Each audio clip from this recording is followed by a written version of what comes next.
It's exactly 8:52 a.m. and our next guest is CEO at EMCA and Thought Leader on Elections, Democracy and Governance in Africa.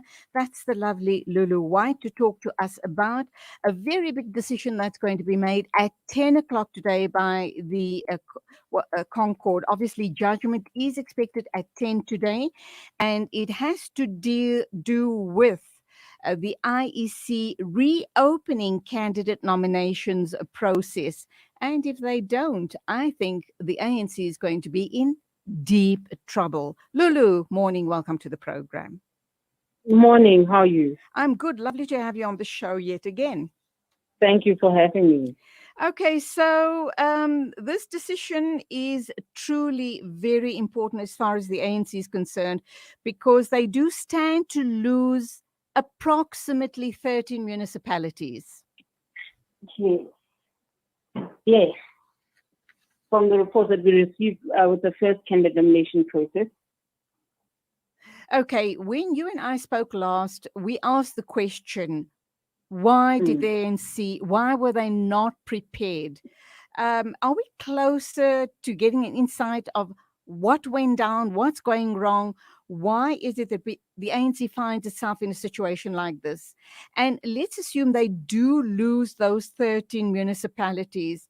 They really are up for grabs. Do you think voters will go out and vote and other parties will then win those votes? Or do you think it's just going to be a question of voter apathy?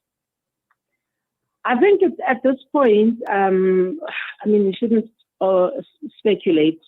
From where things stand, the Electoral Commission has opened candidate nomination, so it's all systems go in my head. It's all systems go. But if we are to look in retrospect, if the decision had not been to reopen the election timetable, to amend the election timetable, they would have suffered a loss at the polls. But also we would have been severely faced as a country with even further voter apathy, because already you know that there's a lot of people that have made a decision that they won't be participating in election. We've always seen in the past with previous local government elections, voter turnout is not as high as it would be in a national and provincial election. So already that is a problem. But also then having a number of, as much as political parties, smaller, younger political parties would have actually, gotten some gains from the ANC not participating in the election, but the country was going to see a much larger voter turnout, much lower voter turnout percentages than we have anticipated before, because I think we, as South Africans, are generally still the type of people that are very loyal. They're very loyal to a political party, a particular political party. I personally I do not see the possibility of them saying, okay, because the ANC is not on the ballot, let's find an alternative. You know what I mean? So I think we would have experienced much lower voter turnout. And if the court takes a decision against the IEC, obviously that is something else that I in my view, the IEC together with the ANC, I don't even think the ANC is at play right now. The IEC would have to appeal that decision, because they do have a prerogative in terms of the law to amend an election timetable, and they've not done anything outside of that prerogative. Do you think they'd appeal it, and do we have the time for an appeal? Well, they will probably appeal it.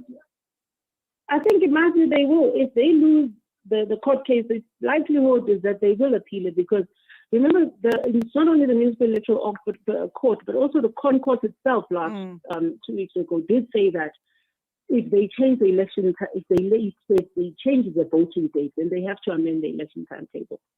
The law requires them to be able to do that. And since the election date has been changed, they've done nothing outside of the requirement of the law.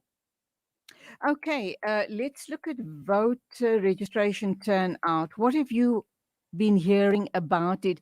Have people actually shown any interest and excitement in going to register, or is it again the same old story about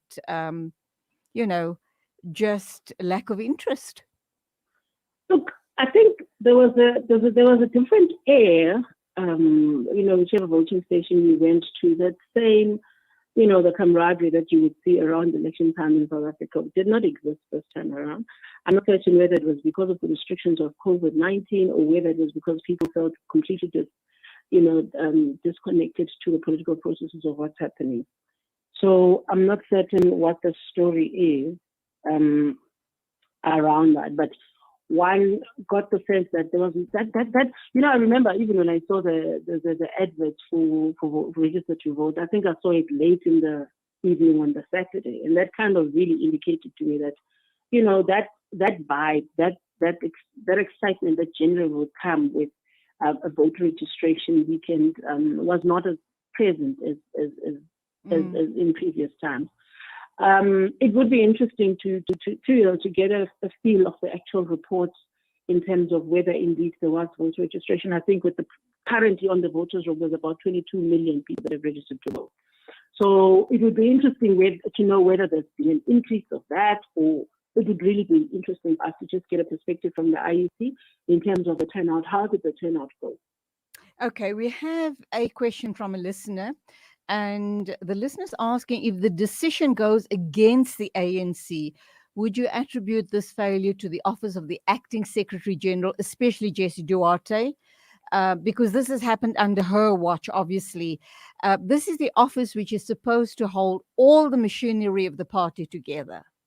Look, I am unable to really give speculation on political parties and the dynamics within the political party structure.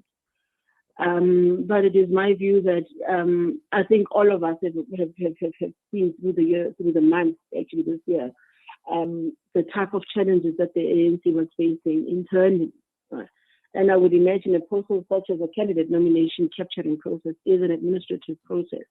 The process where Jessie Duarte is just going to give an instruction that says, by this time, capturing must be done. But if you have a team of employees that are saying you haven't been paid for so long, obviously this is something that would then obviously impact the organization, because it's the labor side of the governing party that seems to be having a conflict with the governing party. So I wouldn't really attribute it to any one particular leader. I would say it's a completely administrative issue that needs to be resolved within the political party itself. And we had covered that in our previous conversation. Just before I let you go, I understand that there was some sort of a standoff between Julius Malema and some ANC officials when he went to go and check out at a voter registration station. Do you know anything about that situation? Have you heard anything about it? What exactly went down? Unfortunately, I've really not heard anything about it. Oh, you haven't? No, I've not. But look, I think we have to take into account that, elections are generally heated bases. And I think we've seen it previous times. Political parties have taken each other to court for posters being taken down. People, members of the public, have been arrested because their people's political parties' posters were taken down, sometimes innocently by those people. So it's now tempers are very high, and I do think that the IEC, in one of its processes, got what is called, they sign off an electoral code of conduct. In that electoral code of conduct, then political parties are basically instructed on how they're expected to behave during the process of an election. And I think this particular year really does require that those particular measures be tightened, because one feels that it's going to be quite an emotional election. Okay, Lulu, that's where we have to leave it. Thank you indeed. Always nice talking to you. You go well. And of course, the countdown will begin round about 10 o'clock, and we'll be watching this rather closely. Thank you indeed for your time. Thank you very much for having me. 9:01 exactly. News and views right here on Salam Media. And don't forget, our WhatsApp line is 061 766 0355. Waiting to hear your thoughts and comments on the discussions at hand.